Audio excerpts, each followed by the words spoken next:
All right. Well, welcome everybody, and thank you for taking the time to join us today. My name is Kate Four, and I work for the Vermont Urban and Community Forestry Program. Our program is a collaboration between Vermont Department of Forest, Parks, and Recreation and UVM Extension.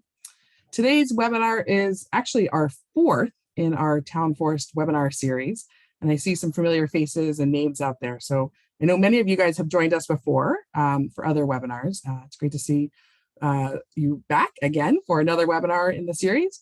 And I see some new faces out there as well. So thank you again for everybody taking the time to join us today.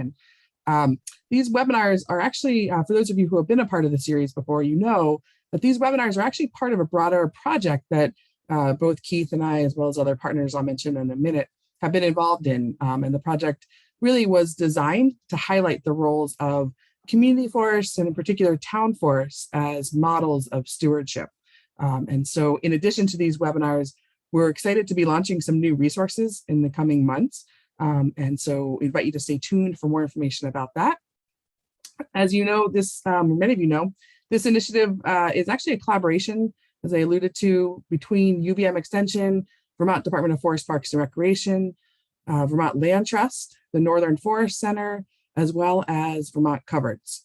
And so it's been a fun partner initiative that we've been working on for the last couple of months. And it's all made possible really by a grant from the USDA Forest Service. We got funding from the Landscape Scale Restoration Program. And so just want to recognize and acknowledge our funding source as well. All right, so a few logistics before we get started with the webinar today. As you heard in the very beginning, this webinar actually is being recorded. And we're excited to be able to record these to make them available to folks who are unable to join us live today. But as such, I just want to bring that to your attention and let you know that a link to the recording will actually be shared out with folks who have registered for the webinar via email. And I've also started posting the links to the recorded webinars on the Urban and Community Forestry website. So for those of you who signed up for the webinar series, that landing page, the sign up page now has links to the recording of past webinars as well. So feel free to check that out. As you've probably discovered with recorded webinars, Zoom allows you to keep your camera on during the webinar. But I just want to remind folks that these are being recorded. And so if you keep your camera on, you will be recorded during the presentation today. In addition, I also ask that you keep your microphone muted if possible. And that way we limit any background noise. All right, after the presentation today, we'll have a question and answer period where we'd love to hear from you. So please go ahead and put your questions in the chat box, or you are welcome to use the raised hand tool that Zoom allows if you wish to ask your question in person. Then at that point, you're welcome to unmute yourself and turn your camera on.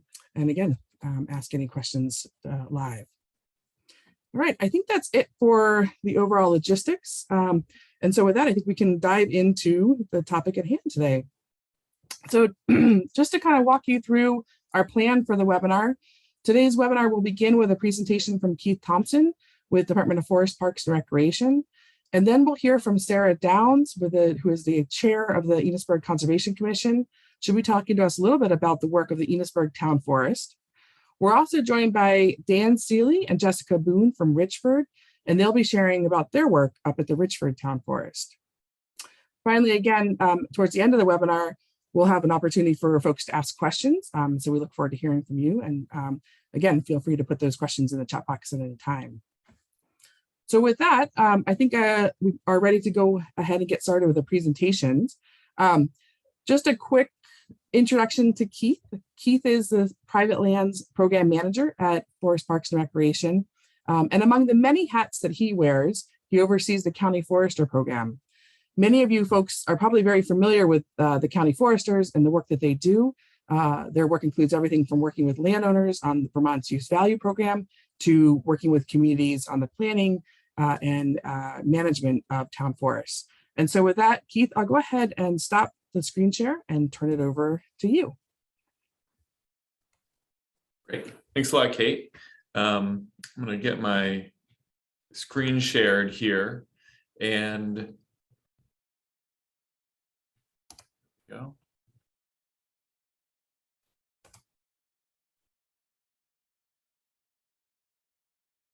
All right, everybody can see my screen?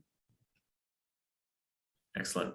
So I'm really excited to be providing this presentation. And as I was pulling it together, I was reflecting on experiences that I had. I used to be the Chittenden County Forester and worked with the town of Hinesburg on a couple of their town forests, and the town of Bolton on their town forests, and some others as well.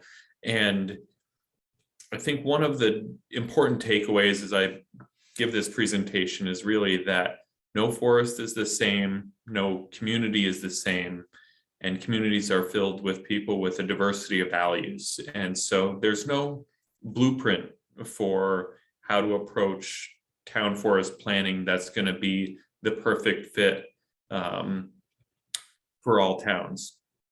And so it's important that folks really think about what's going to be the right fit for them in their town.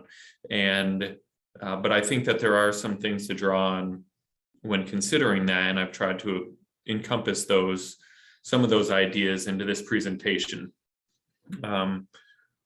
There was some really good work that was done by the Urban and Community Forestry program with a recreation planning toolkit that if there is a blueprint that might work well, or at least might offer some really strong touch points for a process, that articulates them very well. And so I've drawn on some of that through this presentation, but I'll say over and over again that there are multiple ways to approach this. There's no best way, and it's really going to be up to each town to figure out what's the right way for them, given the forest, the community, the capacity, and so on. But as we dig in, let's see if I can progress my slides here. There we go. I think the first important question is, why plan? And I think it's simply that whatever the question is, in Vermont, forests are generally part of the answer. And they last a long time. They're valuable in so many different ways, both inherent values for the land and the wildlife and life that lives on the land, but also for the values that they provide to people, whether it be recreation opportunities for reflection or gathering, the ecological services that they provide for people, clean water, carbon sequestration and storage, renewable products, and like I said, for all the life that depends on the forest. But every forest is different. There's no acre of forest that provides the exact same values as the next. And they offer different potentials. Some are great for just letting be and letting them provide the values that they provide for life and clean water and carbon sequestration and so on. And others may be really valuable for the renewable products that they provide, and reflecting on what the forest can offer and what the values of the community members in the town are really what the planning process is all about. And further describing or illustrating just how different forests can be, and for any given town that has a parcel, if it's characterized by shallow soils and rocky outcrops, or very young forests, or steep slopes in old forests, or forests dominated by invasive plants, the intersection of the community's needs and the potential for that land to meet those needs, or the strategies necessary to achieve them, are complicated. And it takes a lot of thought and evaluation, both of the people and their interests and the opportunities of the forest, and the strategies that are possible to figure out if those needs can be advanced on any given town forest. Like I said, the values of communities vary. There are individuals who connect with land in very different ways. Some prefer to walk on trails, others prefer to hunt, others prefer to move quickly on bike trails, and others value it for the resources they provide. And One of the recurring themes when we talk about town forest management is navigating compatible uses, really balancing conflicting uses. And so part of the planning process is really to predict those, the complexity of that stuff and figure out how to navigate it in a way that the management plan for the town forest serves the town as well as it can. Beyond that, I think it's important and valuable for folks to recognize that town forests are incredibly valued just for the land that they're on and the values that they provide within the boundaries of that parcel. But beyond that, they have some real potential, and the grant that we're working on that's helping to support this effort is really to maximize or increase their value as models of stewardship. We've got a landscape that's owned largely by private landowners, folks who often don't have a lot of exposure to active forest management or navigating compatible uses or seeing active management. And so the potential of town forests to be a place to be exposed to that, to explore that, to feel it, and to learn from it, I think has the potential to provide impacts across the landscape. And so this effort is really to try to help grow the value of town forests as a model of that of stewardship. So I'm going to get into more detailed steps, but a forest management plan and the planning process, I think you got to ask 5 basic questions. Who's the plan for? What do they want? To what land does the plan apply? What are realistic goals? And what strategies applied when will be successful? And a management plan takes all these factors and applies it based on different uses and different conditions on the land, and attempts to articulate strategies to achieve those goals. But when we talk about management planning, we're often talking about different scales of planning. And on an individual parcel, things are a lot less complicated. There's 1 or 2 or a few landowners with a relatively narrow set of objectives. And I don't want to diminish anybody's objectives, but they're narrower than a community of 5,000 people for sure. And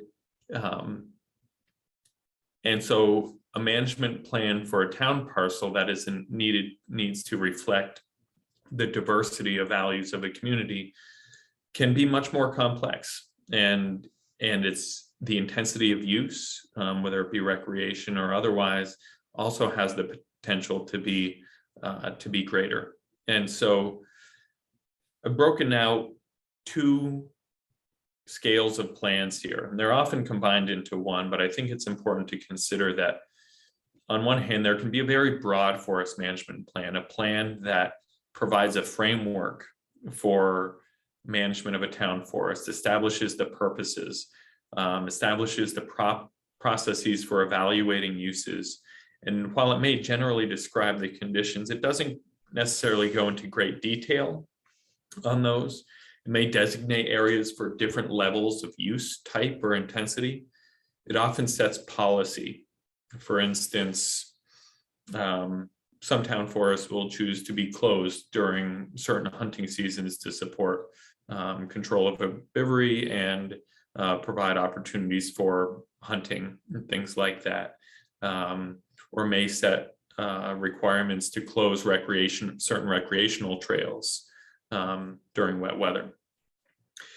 And it may broadly identify management objectives that are and appropriate types of strategies for different areas.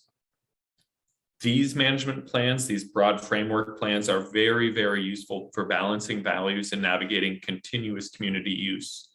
The resolution of these plans is generally 2 cores to identify and articulate discrete management projects, but recognizing that conflicts and disagreements within the community they're predictable, and that's fine.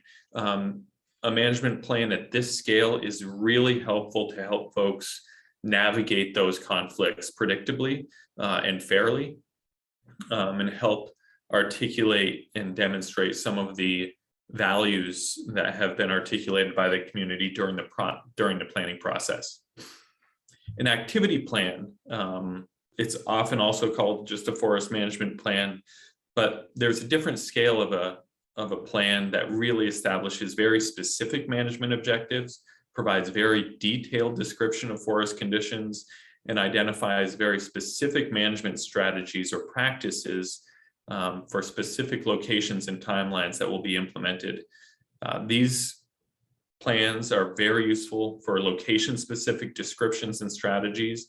They can often be too fine to articulate balance of conflict, and out of context with the framework plan, by some in the community who may not have been involved in the planning process may perceive management projects that are described in a plan of this scale to be in conflict with other objectives or values that they hold. And that's why it's very important that these plans are developed in context with a broader framework plan. So while I said that there's no blueprint, there are steps that I think every town should be considering to ensure is part of the process. Selecting a steering committee. The committee is going to be the group that's going to shepherd the process. In many towns, this will be a town forest committee. It may be a different committee that reaches more broadly beyond the town forest committee, because this is the group that's really going to be engaging the community, directing the evaluation of the forest, engaging with the select board for the adoption of the plan, and so on. That's the first step. Engaging the community, while that begins with the steering committee, this is a process that should continue through all the way up to plan adoption and beyond. In the past, engaging the community during plan development, I don't think has always been done, but it is increasingly becoming important as folks are working to implement great management activities on their town forests, and in some cases are recognizing that there are voices in their community that are opposed to certain management strategies, and in some cases there may have been insufficient community engagement, or that it hasn't been documented well, which makes it hard to move forward when the goal of the town forest is really there to meet the needs of the community. And so engaging the community is really important to get those concerns, if they exist, on the table up front, and consider how they're gonna feed into management. In addition to engaging the community, is evaluating the forest. And evaluating the forest really establishes an accurate understanding of the conditions of the forest and the potential. And for evaluation of the forest, there's both a coarse scale and a fine scale. The coarse scale often can be done remotely. The fine scale often requires on-the-ground evaluation by resource professionals. Development of the plan itself is a process of summarizing the conditions, the objectives, strategies, and timelines for implementation of those strategies that are appropriate to advance the values that the community expressed and that are suitable for the forest. There are some feedback loops in engaging the community, evaluating the forest, and developing the plan. But after it's developed and there's a final chance for folks to provide input on it, there's a plan adoption. And it's really important for folks to secure select board approval or decision-making authority approval of a forest management plan, so that it really gets the formal blessing and support for implementation.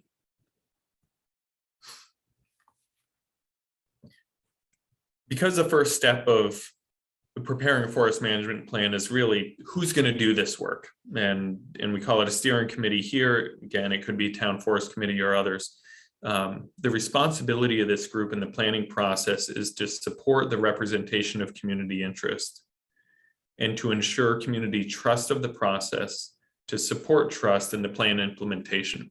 And so making sure that this trust is present early on really makes the management process much smoother and can really support using a town forest as a great model, both for public engagement, inclusiveness, but also really providing the opportunity for it to be the model for private landowners, so that the plan implementation goes as smoothly as possible. When you're selecting a steering committee, it's really important to think about the decision-making structure, making sure that the committee can act on community interests and expect conflicts. Conflicts can be productive. They don't need to be paralyzing, but having a steering committee that's prepared to navigate conflicts productively and work towards compromise is really important. Also, be transparent about conflicts of interest or bias. The trust of the community in the process and the representation by the steering committee is really important. And we know that Vermont is a small place and people who are interested are going to show up and there will be conflicts of interest. And that is okay. But folks should be really transparent about that and how they navigate it, and just work that into the process. And I think another piece is it's helpful early on in the process for a steering committee to have a charter establishing committee goals and member commitments. And that helps people lean back on when there are conflicts or biases that are playing out, that there's a way to say, okay, maybe we're at an impasse and maybe we're not going to get universal agreement, but we have a process for making a decision that allows us to move forward. We don't need to be at a standstill. And so ensuring that there's a way to move forward, accepting disagreement, I think is really important at certain stages of the process. And so with all that said, the composition and input is important to consider. Having a select board member, having recreational user groups, conservation commissioner, land trust representative, nearby landowners or business owners, resource manager, folks who can really add value to the conversation, both about the process, the obligations, the concerns, the values of the town forest are going to be very valuable to the steering committee. So it's useful to think about that and making sure that when the steering committee is formed, there will be people who are missing. There will be voices who are missing. One of the responsibilities of the steering committee is to make sure that even if they're not on the committee, that the voices of others are able to come into the planning process in a way that's appropriate within the town. One of the webinars that was part of this series was the public engagement webinar, and it is really, really worth checking out. It's a great discussion, and some of these elements about how to engage the community and in what ways the steering committee might be engaging the community is really worth looking at. A steering committee should be clear with itself. What do we need to ask the community in order to move forward in planning? It's really important to listen, and not just once, continuously. So as I've noted here, the steering committee and how it's established and what their roles are really the first step of the planning process. Second, and there are more here, early engagement really establishes the trust and community ownership. helps to define areas of focus, and it kind of elevates some potential conflicts that can help folks look ahead to that and navigate them as they arise. In process engagement, so basically there are some decision points along the way in developing a management plan. After the forest evaluation, when folks are saying, okay, what did you find out on the ground? What does that mean about how I value it as a community member? And does that raise any values I hadn't expressed before, or any concerns? Or can I offer any potential uses that I might see being valuable for the community?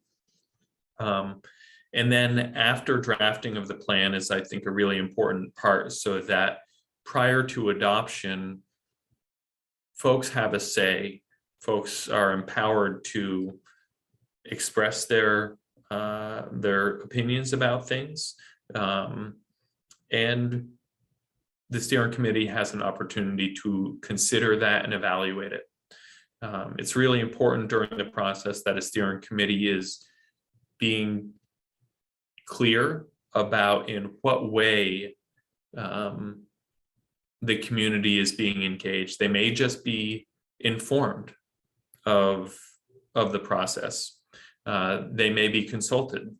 They may be involved and engaged. It may be a collaborative effort. It may be empowerment. And there's a little bit more detail in the webinar, the public engagement webinar, about what is the difference between each of these engagement strategies. And I think they are very distinct and worth understanding the differences. But finally, documentation of the input is really important. Documentation during the process and articulation of that stuff in the management plan is important, because after the plan is written, the process itself will be forgotten. And it's really important to draw a connection between what people valued, what they said, what opportunities for engagement they had, and what decisions and how that ultimately led to the decision and the management approach being employed. It provides transparency, and in any management planning process, it's going to be imperfect.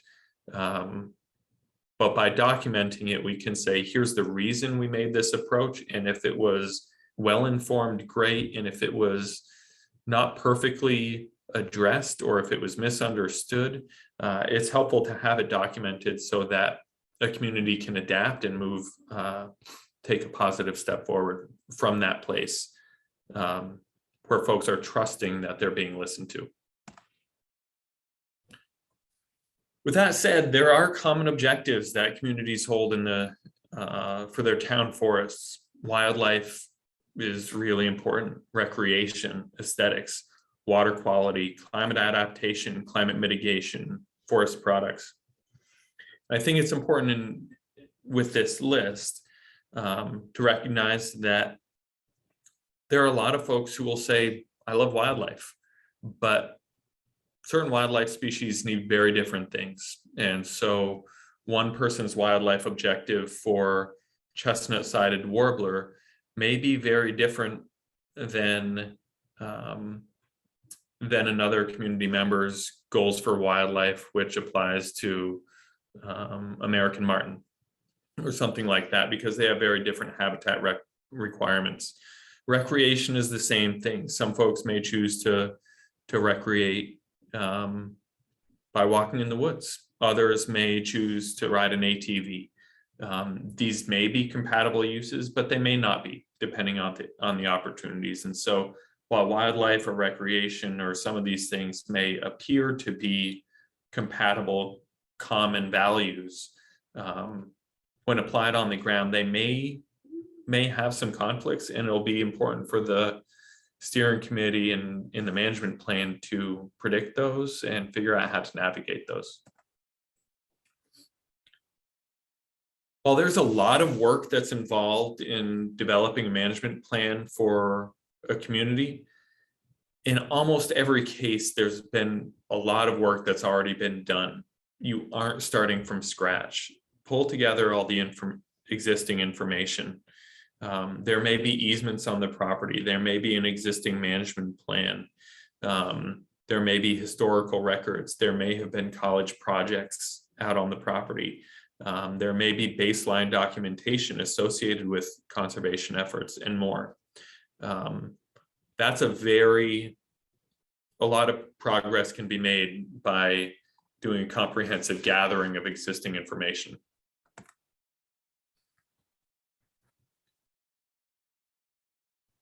But if we've initiated the public engagement process and we've collected the materials that are available, existing materials available, we now move into assessing the existing forest conditions. And this happens on a couple of different scales. The first is the landscape scale. Most forests are not an island.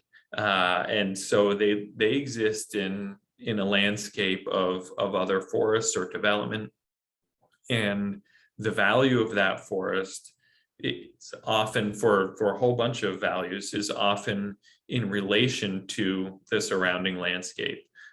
For instance, an extremely young forest within a landscape of older forests can provide really unique and really valuable habitat. Or a forest that is sandwiched between a whole bunch of development that connects larger forest blocks can be extremely important for connectivity. So those are aspects that are really important to evaluate. Again, as I mentioned before, those can be really reasonably evaluated remotely. So using things like Vermont Natural Resource Atlas, BioFinder, oftentimes the town plan has done work to evaluate conditions within the town. But then there's the site level, or the forest conditions themselves, that often require on-the-ground evaluation. And these are evaluating things like age, species composition, habitat values, potential for forest products, soils, risks, and stressors. Additionally, there may be significant ecological features that can be identified both on the ground and remotely. Surface waters, wetlands, significant natural communities or habitats.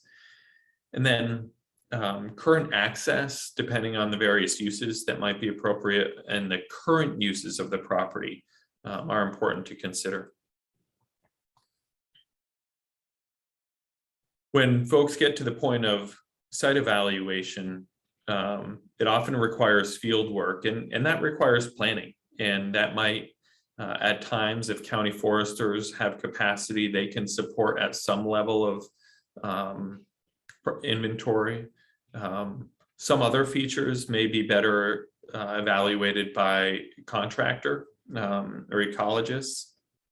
In some cases, evaluation of invasive plants at certain scales can be done by volunteers as well as foresters or ecologists.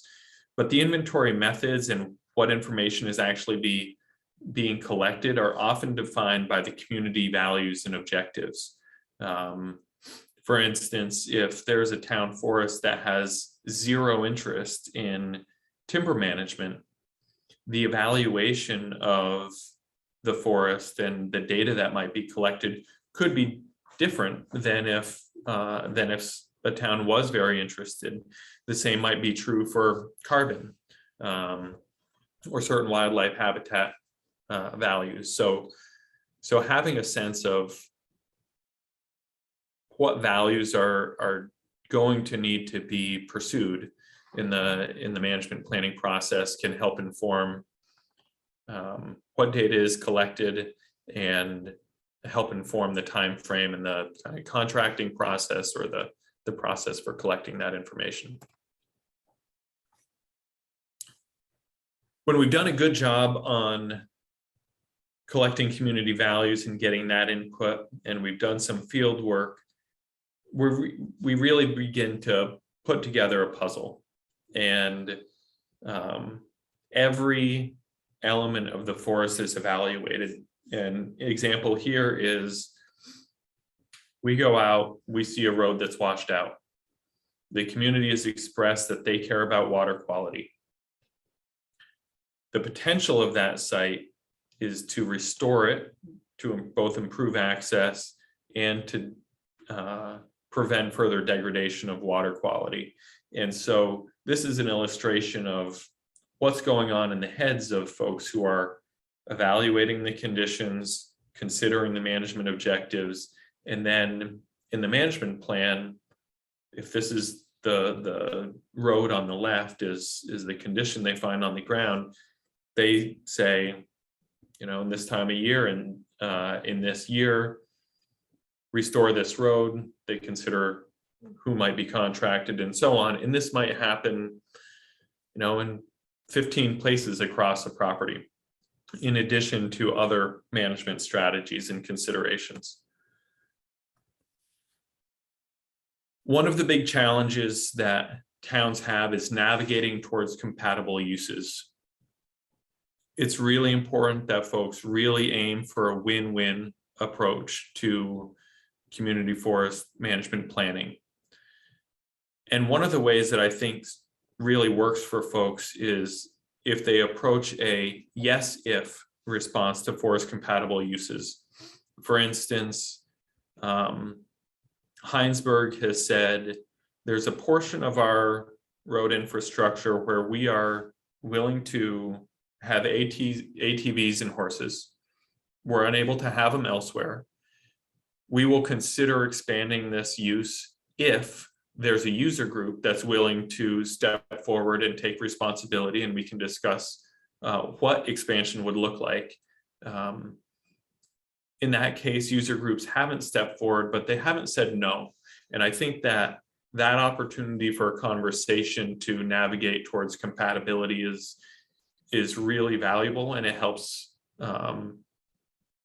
cultivate a real sense of inclusiveness. And that's important for a town forest to realize its potential. When folks think about incompatible uses or conflicts, there's often a very specific area of conflict. And example might be peregrine nesting habitat, and peregrines are very sensitive to activity around their nesting sites. And somebody might say, we can't do any forest management or run any equipment here because of this nesting site. And the reality is it's not that equipment isn't appropriate at any time, it's inappropriate at certain times. And so there may be certain areas of strategies where we can find compatibility between two potentially conflicting uses. But with some fine tuning, we can really optimize the compatibility. In this image here, this is an evaluation by Andrews Community Forest, of Andrews Community Forest, where they did they were looking at bike trails. So they identified certain conditions that were incompatible with bike trails, and they overlaid these together. And then you can see on the image on the right, those are the sensitive areas. And when laying out, this is just one use and one suite of conditions that they're evaluating. But this is one way to look at, okay, we want to manage for significant natural communities. We want to avoid steep slopes. We want to avoid wetlands. Here are the areas that we need to be really careful about when we're laying out our trail network. And so this is yes, we can do a trail network if we can consider these sensitive areas and navigate them appropriately. So this comes up all the time. And I think it's one of the biggest recurring themes we have among the county foresters when we're navigating management. And it's really, how does a town deal with these potentially conflicting uses? And I think if folks are really kind of tuned into, we're going to make sure that we do the right practice in the right place. There's a such thing as a wrong practice in the wrong place, or the right practice in the wrong place. And I'm just going to walk through an example that's come up recently, really across the Northeast. And this is looking at the values of young forest, the values of old forest, and the common conditions we have. Young forest is extremely valuable for a certain suite of species, wildlife species that are dependent on those conditions. It's extremely valuable for climate adaptation and resilience in supporting a certain suite of species that that regenerate well in these conditions, and perhaps not as well in more mature forest conditions. And old forests are extremely valuable for their role in carbon storage and water quality, and also they have their own suite of species that they provide values for. But a lot of our forest is this condition somewhere in the middle, and that question of, well, what's the right move here, is something that every town needs to evaluate, and ultimately it's going to come down to a decision. And a town can choose to move in one direction or another, but there are some guideposts along the way for this specific decision, as well as any other. But this one's just an example. Mature forest is appropriate almost anywhere that you're not managing for young forest. You can support it in most forest conditions, and it can be achieved either actively through timber management or timber stand improvement activities, or it can be achieved passively, allowing nature to take its course and natural processes to develop it on its own. But there are risks to it. There are some places that are dominated by invasive plants, and if you're looking for mature forest conditions and your understory is dominated by invasive plants, the natural canopy gaps that are created by wind throw and so on are more likely to be occupied by invasive plants than they are by regenerating native plants. And you may in fact not move towards a mature forest condition unless you've got a strategy for dealing with invasive plants. Small patch and rare natural communities are really valuable to, generally should be managed for mature forest conditions, just because they don't have the redundancy across the landscape. If these were to be managed for young forest, it would often eliminate a natural community in a single disturbance, and that's just not worth it. And so these are places that are really best to be managed for mature forest conditions. And in some places, wildlife is best served by mature forest conditions, like along streams, lakes, or other open water, around vernal pools and wetlands, where the forest contains mast stands or deer wintering areas. The mature conditions best support the species dependent on those. And where there are large areas of mature forest that are critical for certain species that are present in the area, like American marten. But it's not just site dependent, it's landscape dependent. There are some places where mature forest is underrepresented in large forest blocks. Vermont Conservation Design is a resource that articulates where there's a lot of mature forest and old forest in particular, and where there's not. And in Vermont, in the Northeast Kingdom, there's very little mature forest, or at least it's much younger than much of the rest of the state. So that would be a place where it may provide value. Also, elements of mature forest are possible even when you're managing for young forest.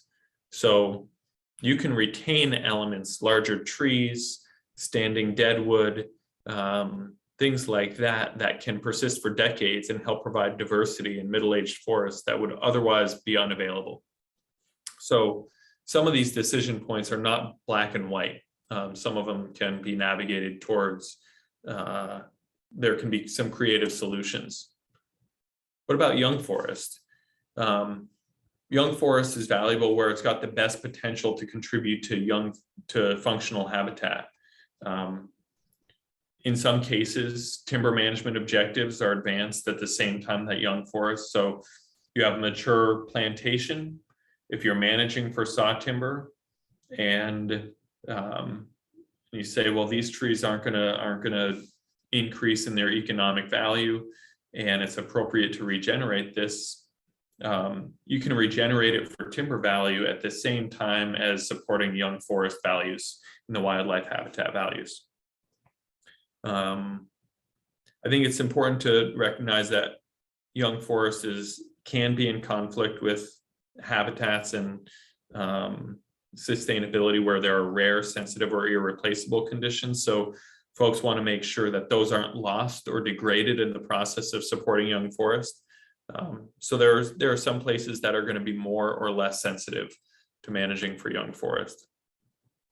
So young forest is most appropriate in upland sites, matrix communities. These are the larger blocks of forest, northern hardwoods, things like that, where conditions that are very well represented across the state.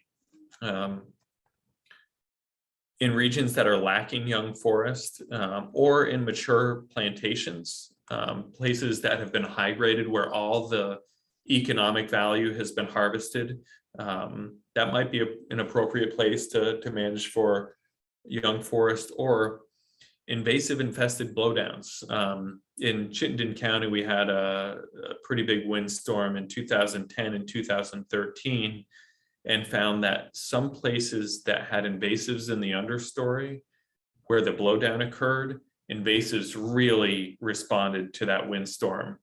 And we were scratching our heads saying, well, isn't this a natural process? Shouldn't we just leave some of these places to be? And we said, well, if there's native regeneration underneath those areas, in those blowdown areas, great. That's actually a really great kind of expansion of the mature forest structure and downwoody material. But if there were invasives in the understory, those populations exploded. And if we didn't get in there to remove some of this stuff, it was just going to be harder and harder, and there was going to be more seed thrown. So those were good places to manage for young forest. And just like mature forest, there are some places in the landscape that are lacking young forest, particularly in the Southwest. There's not a lot of young forest. That's a place where that might be a great contribution to the broader conservation goals that we have for the state. And finally, where it can conflict with timber management. Immature stands of quality growing stock, or where desirable regeneration won't get established. Generally, that's not a great investment to create young forest in those locations. So that's just one example of navigating kind of a single decision point on a forest, but there are hundreds of those on any given forest. And one of the ways that Heinsberg Town Forest and some others are approaching this, and this is gets applied in a lot of different places in a lot of different contexts, is using something called the triad approach, that we don't need a one-size-fits-all management approach for any given parcel. There are certain places that are well suited to certain uses or certain intensities of uses. And this is the approach that Heinsberg has used, where they have areas of reserve forests that really have a purpose of protecting forest biodiversity, ecologically sensitive sites, and there's really no timber management in these areas. And then there's areas of intermediate use, where the goal is really to protect and enhance biodiversity through timber management. But there are limits on that, and the timber management will mimic small-scale natural disturbances, and openings should be less than an acre. And it also calls out what the recreational intensity, recreational use will be in these areas. And then some smaller areas in the Heinsberg example, where still protecting and enhancing biodiversity is important, but it's done through timber management. Still mimics natural disturbance events, but there really are a range of recreational opportunities. And you can see in this map, the areas of the darker green, those are the areas where larger openings, young forests might be managed for. These are areas where the ATVs on the certain trails, ATVs and horses can be ridden. It doesn't mean that there are no conflicts here, but it provides a framework that they can work within that makes sure that a diversity of interests can be represented on this forest. Admittedly, I think this probably works better on larger forests. I can imagine that some smaller forests, this would be a little bit harder to implement, but it's still a worthwhile model to consider. So when the input has been developed or been collected from the public, and when the forest has been evaluated, there's often somebody charged with developing the plan. Sometimes that's the county forester, sometimes it's a consulting forester, or others. But once it's drafted, as I mentioned previously, it's really important to present it to the community. It's helpful to do it in multiple venues so that it supports an inclusive process.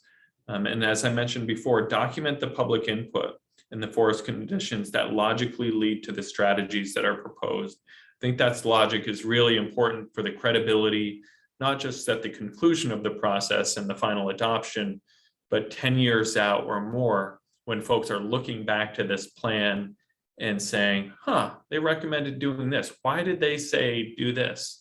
Volunteers might have turned over or whatever. It's helpful to have the whole process documented. And then once it's developed, getting it approved by the select board. And then after it's developed, implementing the plan and do it in a way that really optimizes the benefits.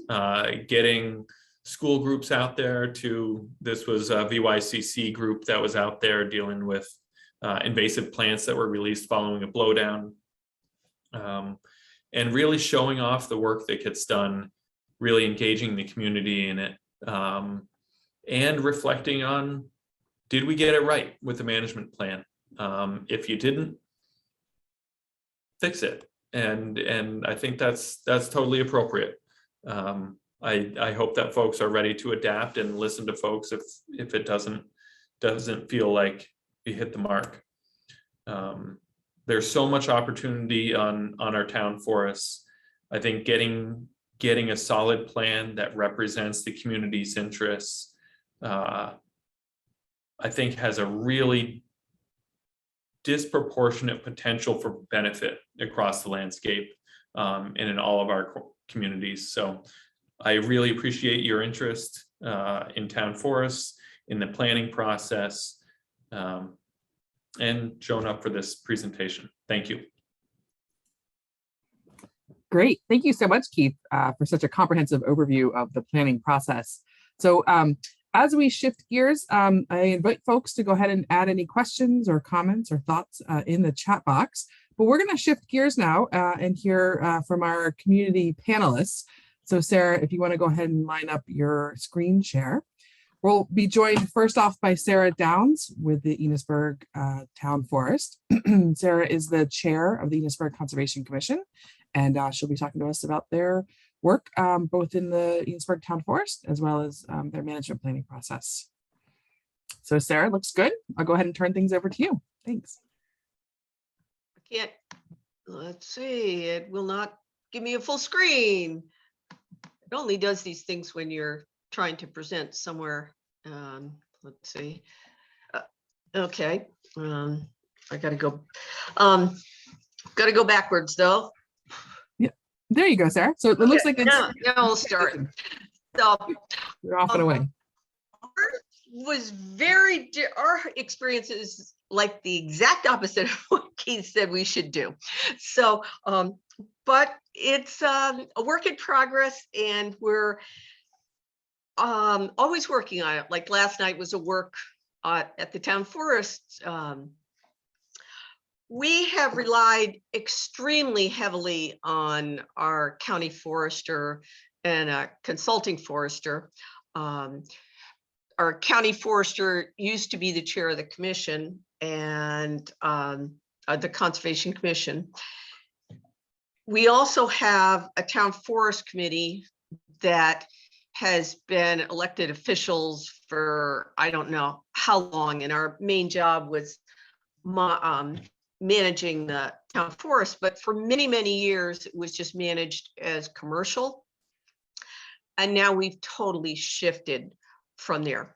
But this is a map of our town forest, and you can see a road running through it, the Longley Bridge Road.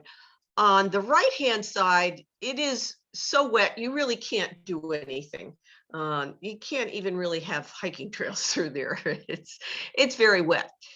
The rest of the stand is very hilly and has a lot of wetlands and seeps on it.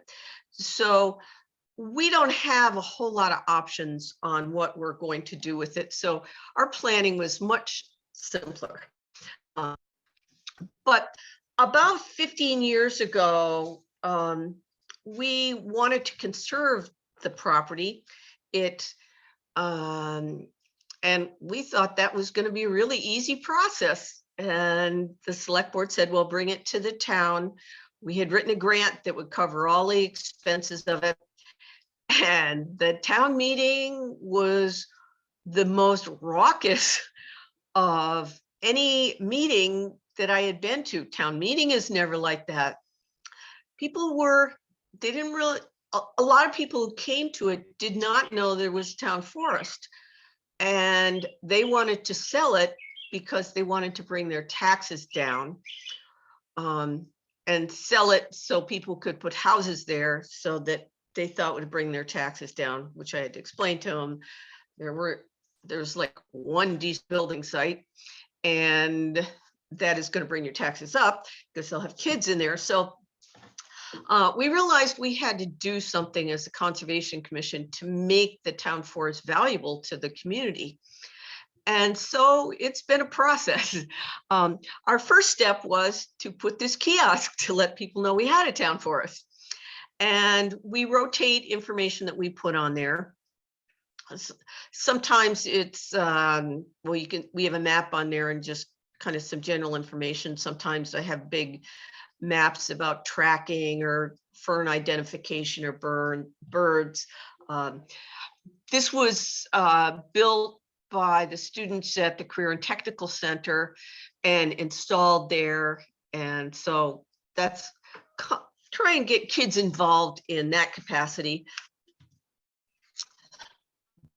And then we decided we needed to make a hiking trail to get people informed and get them to have a passion for this piece of land, because no one was on it at all, and except for some hunters. And they were the only ones at this meeting that were speaking up. We do not have a large community of people, mountain bikers, or the town next door has huge community of mountain bikers. We don't have that. We're much more agricultural, a lot of commuters. So we decided we would make a hiking trail through the forest and have people have ownership in it, because we really want this piece of land conserved. So we have made a sign, as you can see here.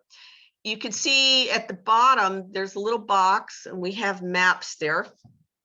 So that's people, and here's a copy of the map that we created. I worked with the county forester laying out the trail that we developed. The bottom of the trail where it says start is relatively flat. And then we go uphill. And we have a forest management plan that I'll address in a minute, but this is the map that we have there, and with pictures that one of our committee members put on there. So we have 120 acres of northern hardwoods, and we have 15 acres of wetlands. So it's wet, even though even on the hardwood forest. People in the select board said, well, can we make mountain biking trails there? And it's, it's so wet there, it would just cut it to pieces, and we'd have a lot of erosion. Land was acquired in the 1940s as an abandoned farm, and it's, a hillside farm, so wet, and the soils are just not very conducive to growing anything. So the town acquired it, and it sat empty for a long time. And then in the 1950s, Boy Scouts planted a pine plantation. And in 2006, the county forester oversaw harvesting about half the plantation and earned us a little bit of money, which when we had our meeting, the people were like seeing dollar signs that every year it was going to be an annual crop from that. And we had to explain, no, that's not how it works. It was actively farmed, and then the barn burned, and no one really knows anything about it. Even in the research we were doing, we can't find anything. Like, I have gone on to a number of different town forests and just been so impressed with them, and saw in Sterling, or I guess it's Morristown's, they have these beautiful signs with pictures of the homes and the homesteads that were there. And I talked to a 90-year-old who had an uncle who lived there, but he was a tenant, and there's no historical knowledge of it. So we're on goals for a 20-year cycle. Our goals are to protect our water quality, enhance wildlife, improve timber, maintain aesthetics, and disperse pedestrian recreation. When we first embarked on having the public come in, we were very nervous about four-wheelers because we have so many four-wheelers on that road. Thus far, we have had no one try and go on the trail, and we have no barriers on the trail, but at this point, it has not been an issue. The far reaches in the western area, we've designated as a natural area to be left alone. 4 years ago, we had, the biggest sugar maker in our area, who's actually up in the Richford area, wanted to lease our town forest, this area that we have left alone, because it has a beautiful maple orchard up there. And another town next to us had just leased out their town forest. And we were very nervous that select board was going to approve, even though we had already set up our trail through there, that they were going to approve that for the income on the lease. And we went, we sat down very methodically and went through why we didn't want to have that. And the select board supported us, and they were turned down. So our town forest is overseen by the town forest committee. We have to be elected at town meeting, but all of us are on our conservation commission or committee, and we're supposed to have 9 people, and we can't seem to get above 6. So we'd like to do more work. We'd like to make another trail, a lollipop off of our trail, but we have other projects going on, so we don't have enough labor to do that at this point. But we're hoping we can get some new people on the committee. We lose them faster than we gain them. So I'm going to take you on a little walk through our forest. We feel like we are stewards of this. It's contiguous with land that has been conserved with the land trust. The county forester worked with a group, with the woodlots group, and a number of landowners conserve land. At one point, parcel land came up, and we had hoped to maybe we could purchase it. And we have a conservation fund that we have like $70,000 in it. The fund right now, it was coming out every year, and now the select board realizes we have money, so we can't collect anymore. And they wanted to drain it last year, but I had to show them that was voted by the townspeople, and it was specifically for land conservation, so they could not rob that, but they won't let us collect any more money. But this parcel land came up that was contiguous to it. They would not let us pursue it, which is unfortunate because, it would have been a beautiful parcel to expand on. So we're stuck with our 120 acres. So we'll never be able to do the nice management that Keith just talked about. But this is our trail. When we started out, it was a jungle. Basically, as we were working last night, part of it, I felt like we were in Jurassic Park. There are so many ferns in there. And I took these pictures about a month ago when Kate asked me to present. But now we actually have a trail. And so we're very excited about that. And so our maintenance each time we go out is not nearly as much as it was to start with. We went out and marked all our boundaries except for the part through the beaver pond. And then we bought these little trail markers. And then we also used blue paint because in the fall, the orange hiker is kind of invisible there. So we need to repaint our blue markers on there. But the trail is fairly obvious now because enough people have used it. And we're really excited because no one uses town forest. And now every time I go up there, there's a car in the parking lot. That road has people that use it every day. That's their exercise. And we have a neighbor who is an active birder, and she is onto iNaturalist and got an incredible inventory of our birds. And in addition, one of our Conservation Commission members he wrote a grant and got some game cameras. And we have those, he moves them around about once every month or two. And we have some incredible, both still and video of the wildlife, moose, bear, turkeys. I mean, just really cool footage. And we post that, or he does it, he's our tech person, posts it on our Facebook page. And that's really how we communicate. My computer, I thought I was plugged in, but I guess someone unplugged me, sorry.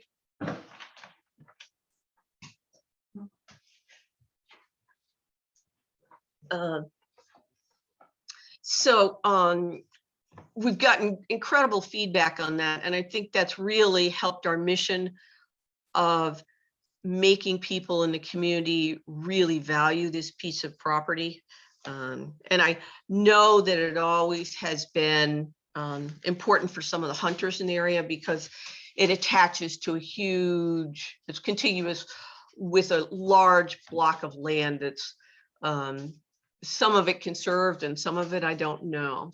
So to get people involved, there's a house foundation there and we cut a trail to it.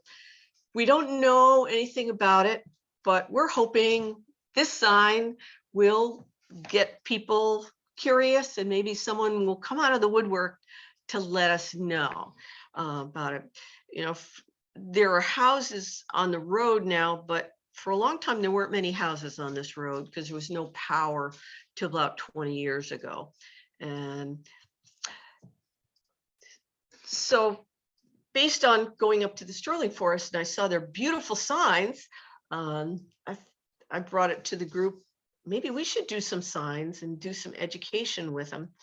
So it was kind of like moving a glacier. We put up 10 different signs in the forest along the trail and tried to do them as education. And they're like a nice metal sign, and we put them on a post that you'll see in just a minute.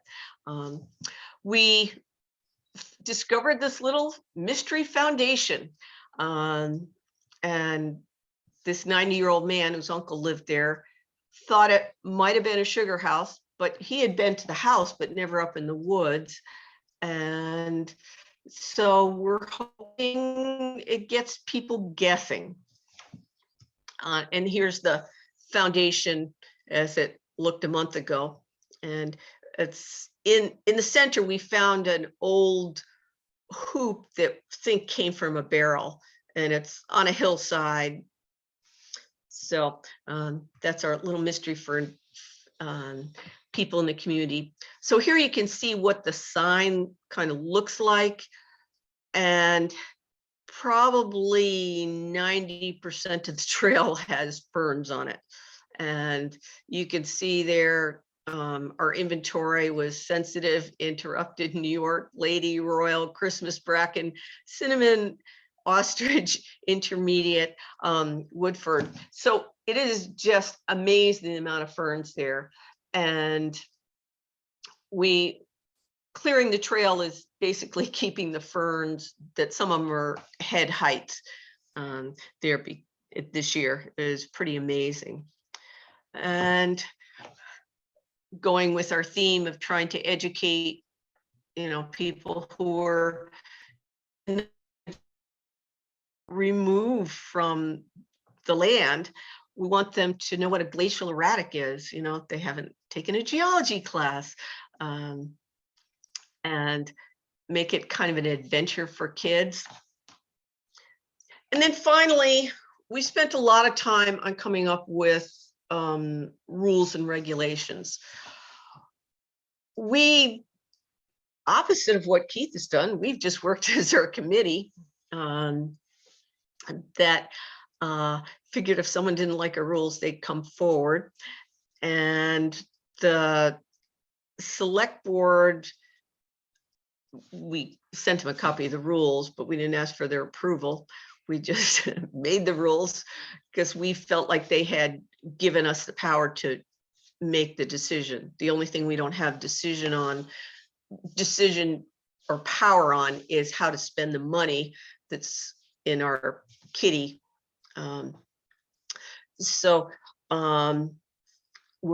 Dogs sometimes can be a problem. And we do not allow mountain bikes or horses because it is so wet there. We're now going to have to put some water bars in. We were talking about that last night. That'll be our next step.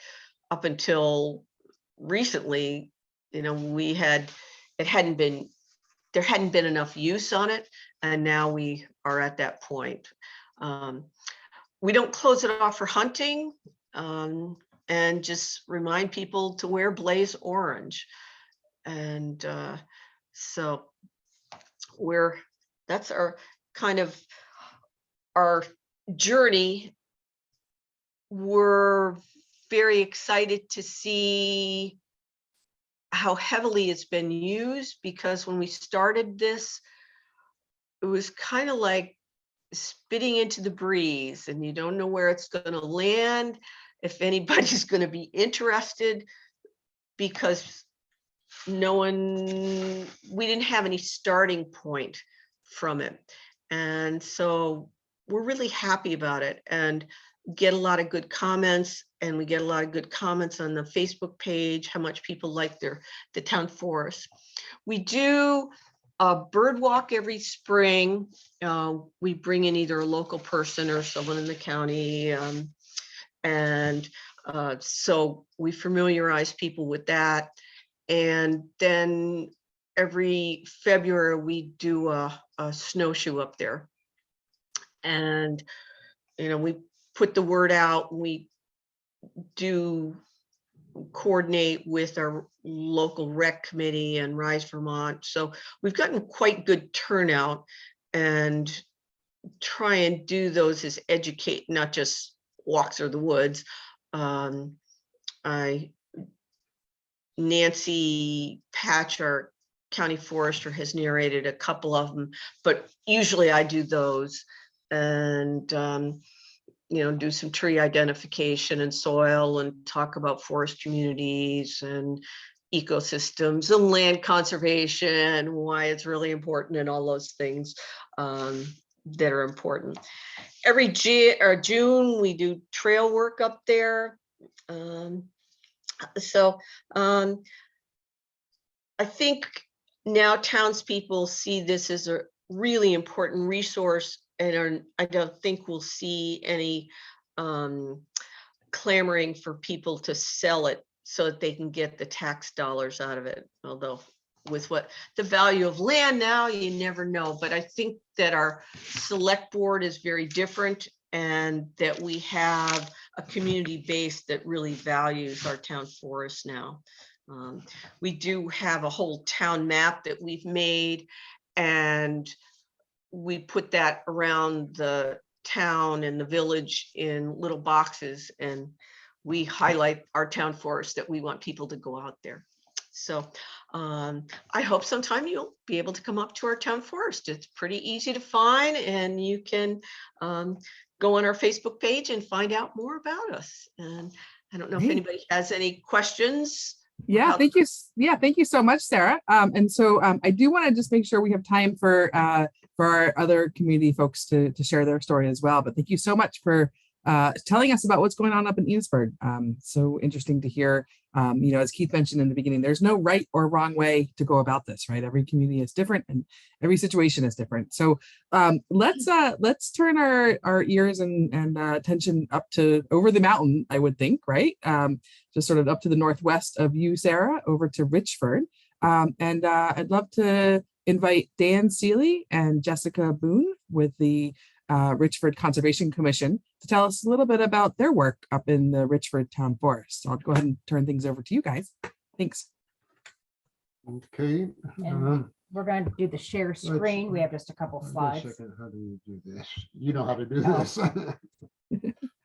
Yep. So go ahead and you can click on the green button at the bottom of the Zoom screen. Okay. And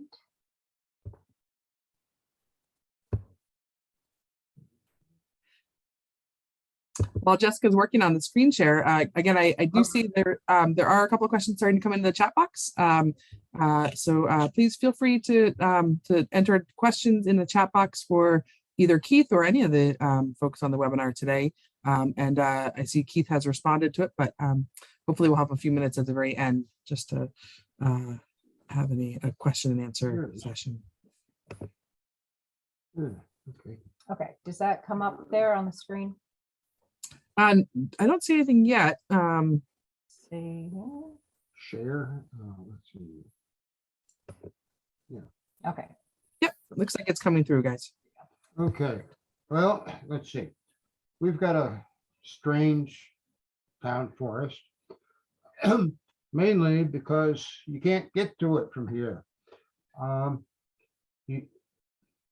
There's no parking place anywhere near it. You have to walk 1.3 miles across. Well, there's an old road where we have right of way, but it's 1.3 before you even get to the town. 1.3 miles before you get to the town forest, which is 146 acres. I guess it was given to the town, and there is a town. We have a the forester came in and basically said this should be left as future old growth. So basically, we're not doing any logging. We put up some signs on how to get there, and then there's a sign that says, "You finally made it. This is the town forest." When you finally get to the border of it, the edge of it. But that's about all that I know. What you got? Anything else to contribute? So our town forest was actually gifted to the town about 100 years ago. It's part of our watershed. And so that was the reason it was designated, left alone. So it's about 100-year growth, at least in some spots, which is what will lead us to the old growth designation. And let's see if I can share the next slide here. And you can see the little blue spot here is our town forest. And it's actually part of a higher priority forest block. And we're in the designation of the Cold Hollow to Canada mountain range. So what we're trying to do is not just keep the town forest as an old growth, but also make it part of this contiguous block of these highlighted areas. And as Dan was saying, it's not accessible. It is accessible. It's a little bit of a hike. But there is actually a very nice road that goes through it. And the road actually will lead into a great big huge loop that goes from one side of the mountain over to the next mountain. So you can, if you're ambitious, walk it, or you can take a bike. We don't have any restrictions at this point. It is open for hunting. We have found signs of bear and moose while walking through. And one of the things that we have had done in there is we have had an Audubon forest bird habitat assessment. So we have birds, we have lots of birds, but it's old growth. And so it's part of the birders dozen, part of the watch list for birds, migratory songbirds. And we do have a really good representation of these 12 birds, plus of course, many more birds. And let's see, sorry, trying to talk quickly so we don't run out of time on this. And so what in the future we're looking at, as I said, we're part of this larger block, and we're actually going to start looking at a designation to make it an old growth forest. In other words, make it harder for anybody to be able to go in and do any sort of harvesting in there. And we'll back up just a little bit. Management plan. And I'll just leave this up here. So our town forester, county forester is Nancy Patch, as well as the one for Enosburg. And basically, Nancy just says, leave it alone. And so that's what we're trying to do. We have put some signs in, and we definitely want to be able to tell the townspeople it's there. It's open for people to go into, but leave it alone. That's it. Have to sign out. Do we go? And I gotta figure out how to unmute myself. Thank you guys so much for sharing about what's going on up in Richmond. So we do have a minute or two left, and I'd love to just give folks the opportunity to ask questions or share thoughts in the chat box. Darren, you had put a question in asking about how to kind of engage various user groups in talking about forestry topics. And so, you know, I'm wondering, Sarah and Jessica and Dan or Keith, if anybody would like to comment on that. I see, Keith, you've shared a little bit in the chat box. Do you want to, yeah, I see Darren's going, Darren, you're welcome to, now I see you live now, so you're welcome to go ahead and unmute yourself and ask the question directly. Thanks. Sure. Thanks, Catherine. My question was simply, you know, at least in Essex, and I'm sure in many other places, a town forest tends to be sort of, you know, recreation heavy in terms of how people use it. But from a manager's perspective, you know, we're trying to introduce the idea of conservation and forestry. So I was curious if anyone had suggestions for how to really frame the conversation from that perspective. and especially one of our town forests, Saxon Hill, has a long history of trail use that was pretty Wild West in terms of where things were put, and not necessarily a lot of attention on, sensitive areas or places that were good for erosion and so on. So I'm curious how to sort of introduce that into a recreation environment.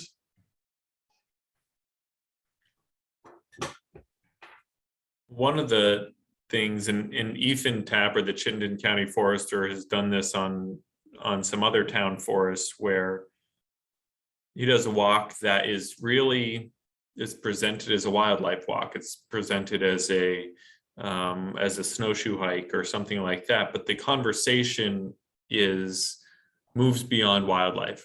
And so I can imagine some kind of visit out there that really is geared towards a recreational audience, but also invites looking at the forest through a different lens during the course of the walk, and having that be the intention, but maybe not the sales pitch for folks. So I think that's one option. I think it's Sarah was talking about how Enosburg, how the town forest got increasingly valued, and I think that even though, having been the Chittenden County Forester and being familiar with Saxon Hill, even though that forest is amazing, and so it may just be that people aren't seeing it through that lens, and providing opportunities to see that property for something in addition to, not instead of, but in addition to its recreational potential,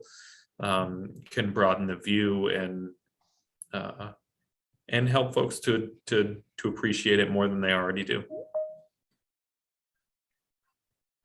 I would say that was why we put the signs up, because people were just looking at it as recreation. And we want them to understand that this is a whole ecosystem. We plan in the future to put some more up.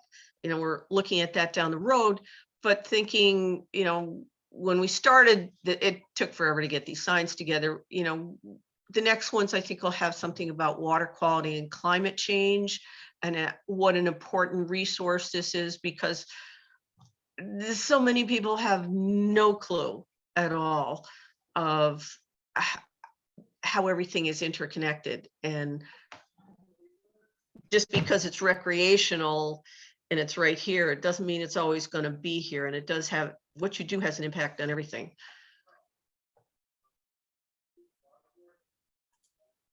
Great suggestions, thank you. And Sarah, I was going to ask, where did you get those signs made? Because they look fantastic. In Montgomery. That's Okay. We looked at a couple different places. If you are curious, I can get you the name of it. And we really like this guy because he worked kind of outside the box, and they were simple, durable signs. They cost us, I think, $96 each. So, it was fairly pricey, but we want them to be there forever. You saw my house one where I've got laminated paper. That doesn't really work. It's such a great way, and what a good example of, sort of increasing folks' understanding and kind of increasing that connection, right, between using the forest, but also understanding what the resource is. So, that's. And we have one, explaining the difference between seeps and springs, and water quality up higher, but I didn't think you wanted to see all of them. Well, I was going to add too, I know, Keith had mentioned Ethan Tapper's work down in Chittenden County. And, I know one thing that he's done is added QR codes, recognizing that you can't always put all the information or, connect people directly to resources, sort of through these signs, but that, sort of engaging folks in seeing it out in the woods, and then, capturing a QR code allows them to go back later and either visit a website or, find more information on the town's website about what's happening in the town forest. So, so really cool idea, Sarah, and I'm so glad that you shared that.